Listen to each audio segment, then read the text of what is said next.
Et salut les copains, très bienvenue dans cette nouvelle vidéo. Alors aujourd'hui, vidéo vraiment toute particulière, puisque j'ai eu la chance de rencontrer et d'interviewer Marc Masclans.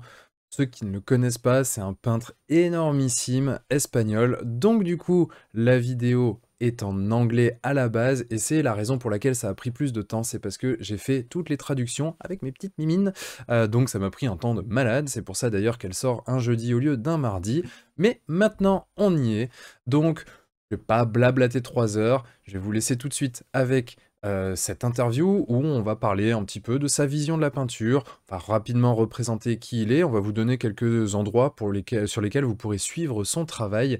Bref, je vous laisse tout de suite avec l'interview. Bien évidemment, comme d'habitude, si cette vidéo à la fin t'a plu, eh ben, n'hésite pas à la liker, à la partager, à t'abonner à la chaîne. Tu peux aussi te rendre, comme d'habitude, sur le blog apprendre la peinture sur figurine.com où j'y ai toujours en téléchargement gratuit mon petit guide du débutant en peinture sur figurine. Ça t'inscrit à la newsletter que j'envoie à peu près une fois par semaine. Et donc du coup, ça te donne des news sur ce que je fais de mon côté, ce qui se passe dans le monde de la peinture, des petits tips, les dernières vidéos, bref. Plein de petites choses qui sont reliées à la peinture sur figurine. Quoi qu'il en soit, je te laisse tout de suite avec cette interview de Marc Masclans en espérant que ça te plaise. Salut! J'en profite aussi pour remercier Trollune qui nous a accueillis pendant le stage, pendant le workshop de Marc Masclans, qui nous ont accueillis dans un cadre vraiment hyper sympa. On avait notre petite salle à nous et tout, franchement on était petits oignons.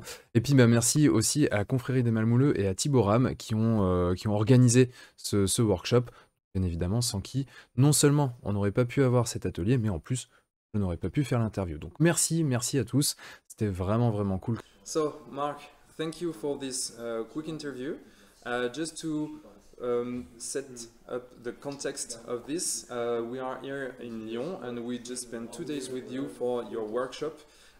We worked on these amazing miniatures and this is really not like too much to say that it's really amazing. So I wanted first of all to thank you for these 2 days because it was just amazing. Thanks to you for coming, for attending. It's been a pleasure. It's been a pleasure for everybody here. I think I can say it.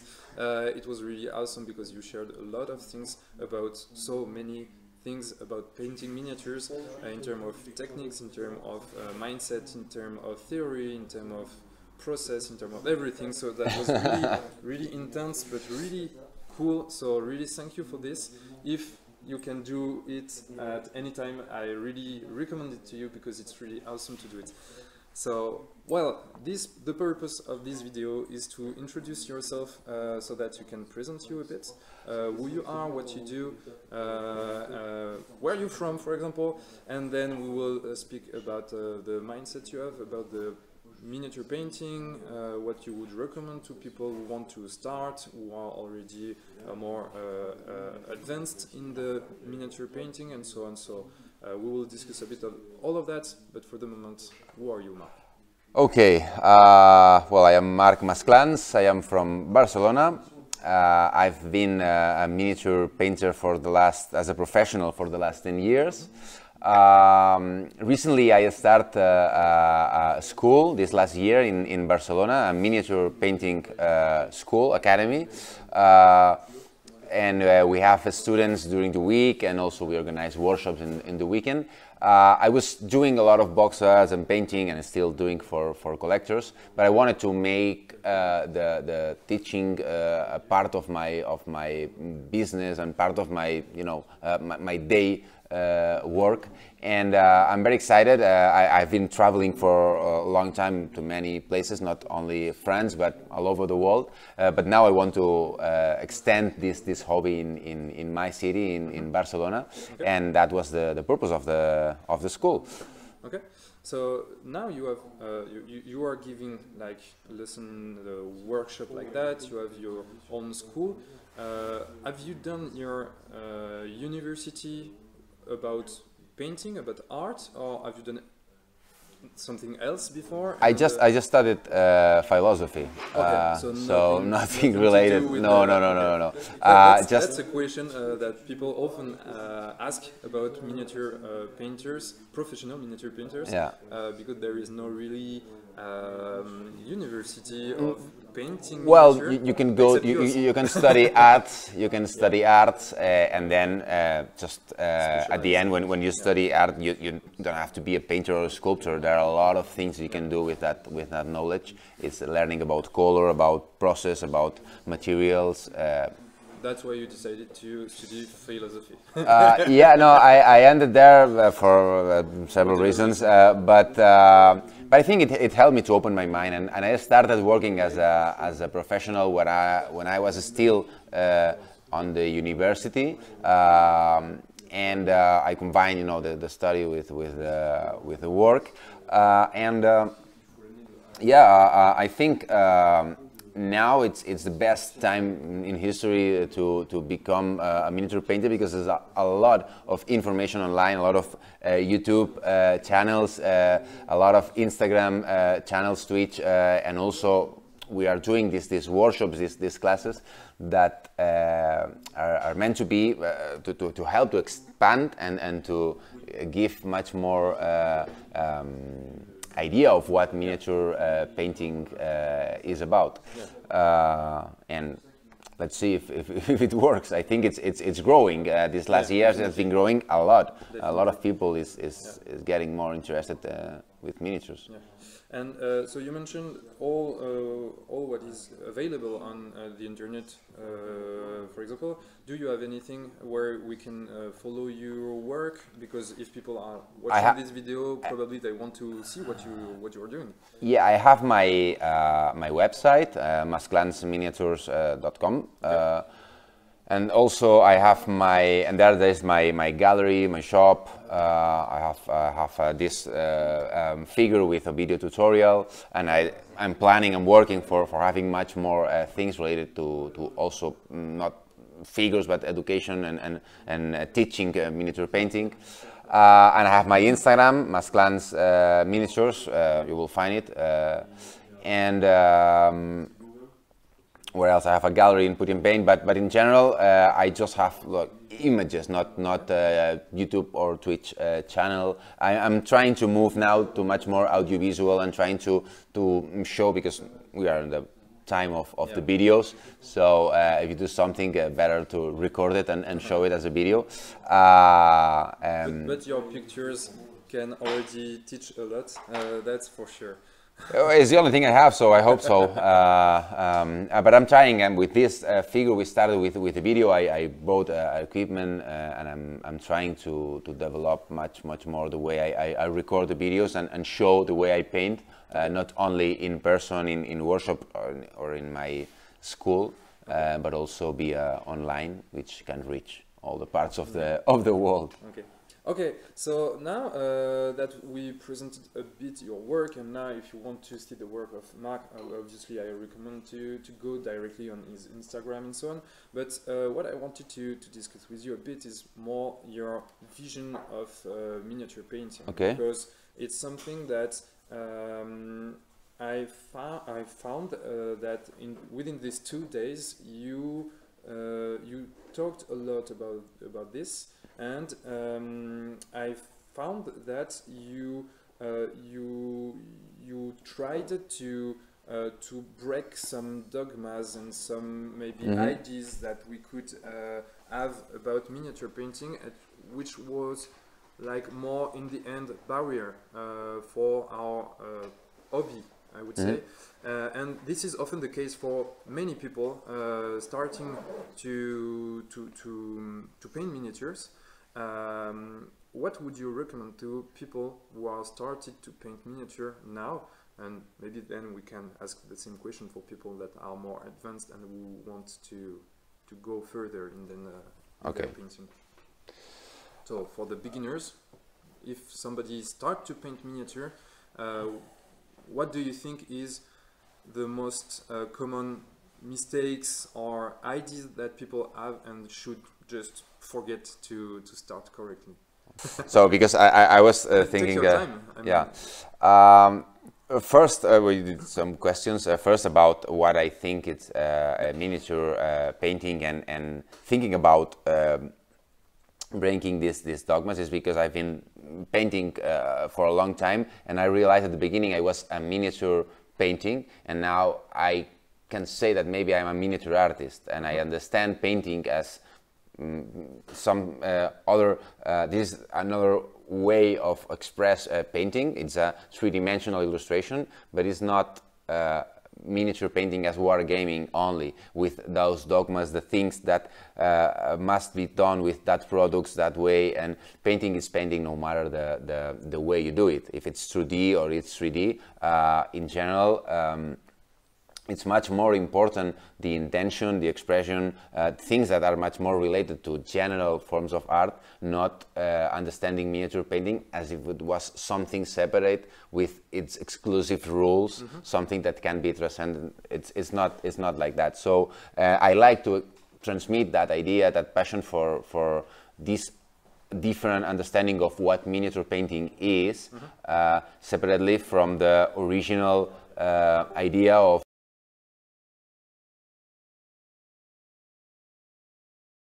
yeah, so I would encourage people or new painters that come to this hobby that try to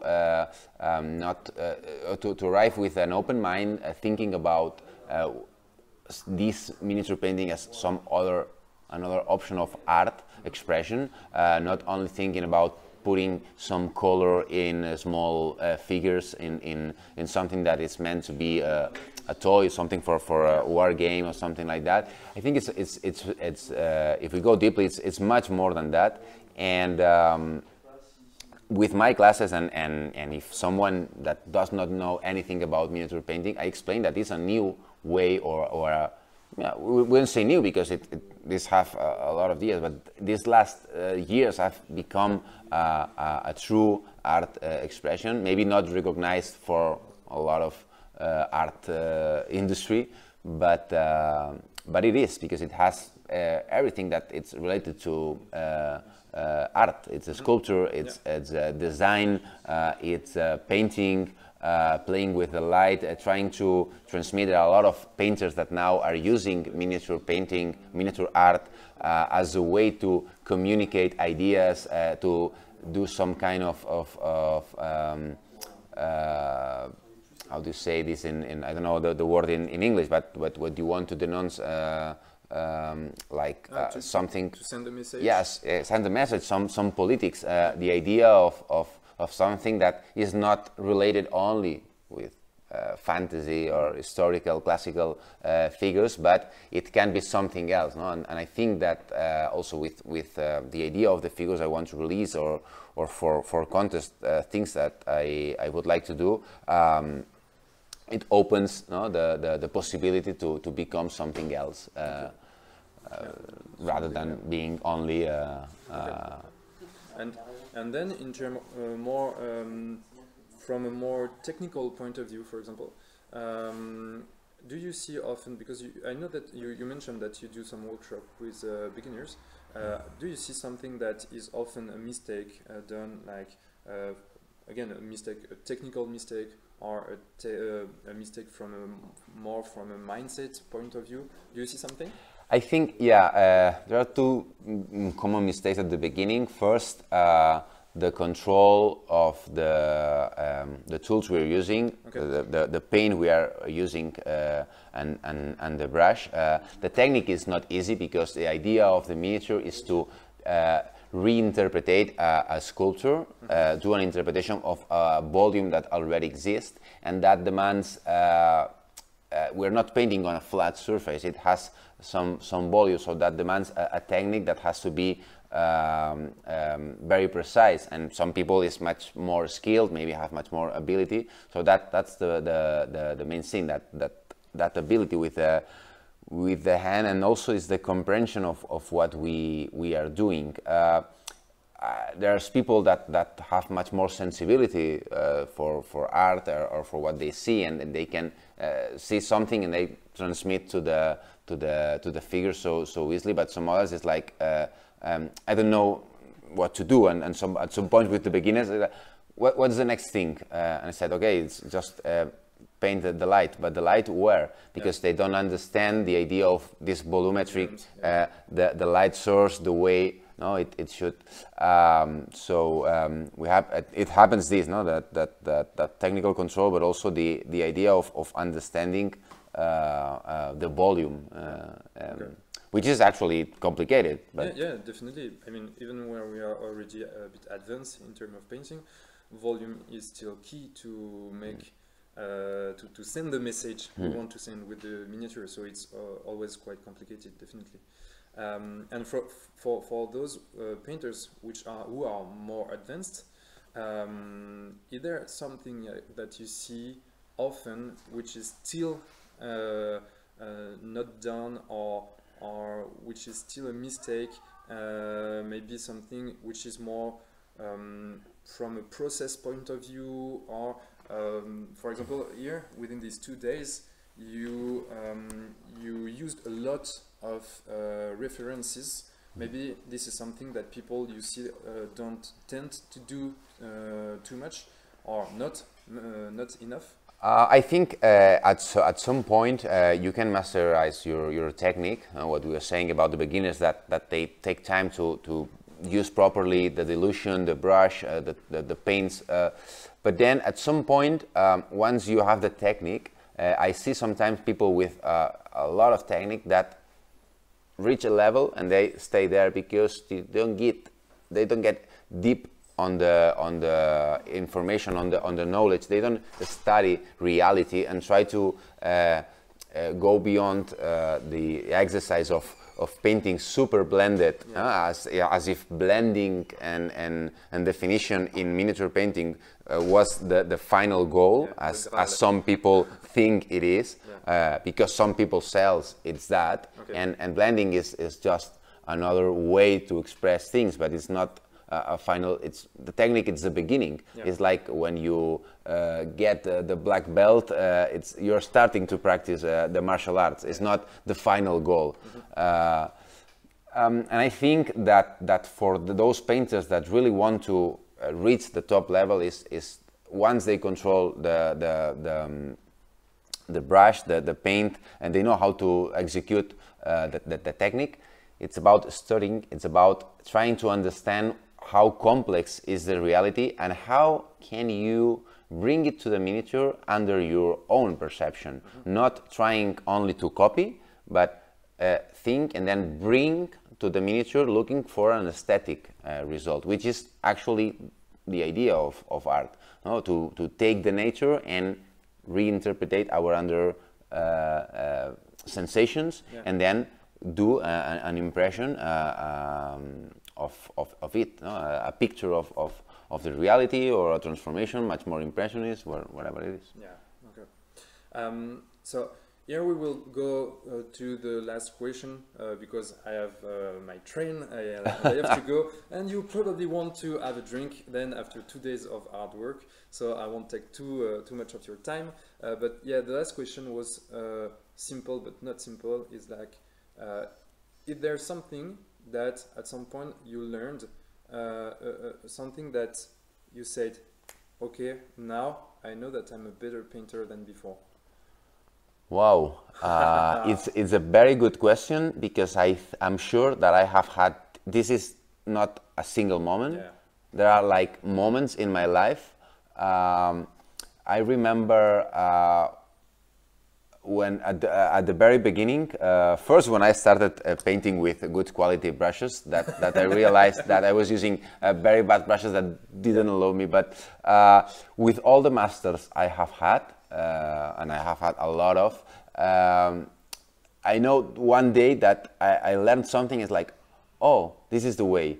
And it happens when I was 16. I was learning with Albert Murato. It's a great painter, also from Barcelona, and it was showing me how to do a blend or something. I don't know, but that time that you move the paint, and I remember that day, and okay, it works. I'm not under the control of the paint. I control, and it's doing what I want. And then I have had a lot of situations where I understand how to outline things or using colors, why this color or another, the complexity of the color theory. I learn a lot with Jose Palomares and Alfonso Giraldes, and I have a lot of memories during this, because there's always a moment when we're doing something and you're doing day by day. You always learn things, and this happens the more you are involved with it. So I'm sorry that I'm explaining a lot, but it's true that I couldn't find one single moment, because I have had thousands of this click in my mind. And I remember, mixes or things one day with Alfonso, for example, the day that he showed me how to put the paint on a specific area to get much more shine, or and these ideas that are so exciting when you are learning, because it's what makes you improve. But I couldn't zoom in one because there are hundreds of it. But yeah, this is yeah, okay. So thank you very much. Thanks to you. Great to talk with you, to spend these 2 days with you. So yeah, if you have any question, then I say it here. Just do it in comments, and I will see if I can answer. If I can't, I can't. So we'll see. But well, thank you again. Thanks to you. It's been a pleasure. Yeah, thank you. Maybe you have another workshop already planned or whatever? I only have workshops planned to do in United States from April, okay. But in Europe by now nothing planned, because I want to focus on my school and my own line of figures. Yeah. And it's been a lot of traveling this last year. I want to, but maybe second half of this year I will start traveling again. Great. Thank you for the interview. It's been a pleasure. I'm sorry that maybe didn't have all the precise answers, and sometimes I talk a lot. There is no precise answer. I mean, when I ask a question, is to know what you think, the way you think. So it's just perfect. So thank you. Thank you so much. See you guys. Bye. Bye. Et voilà les copains, c'est fini pour cette vidéo, j'espère qu'elle t'aura plu. Donc comme je le disais en début de vidéo, n'hésite pas à la partager, à la liker, à t'abonner à la chaîne, à te rendre sur le blog. Bref, tout ça tu connais. Donc moi, il me reste plus qu'à te souhaiter une très bonne soirée. Et bien évidemment, comme d'habitude, d'ici à la prochaine vidéo, n'oublie pas de mettre des couleurs dans ta vie. Ciao!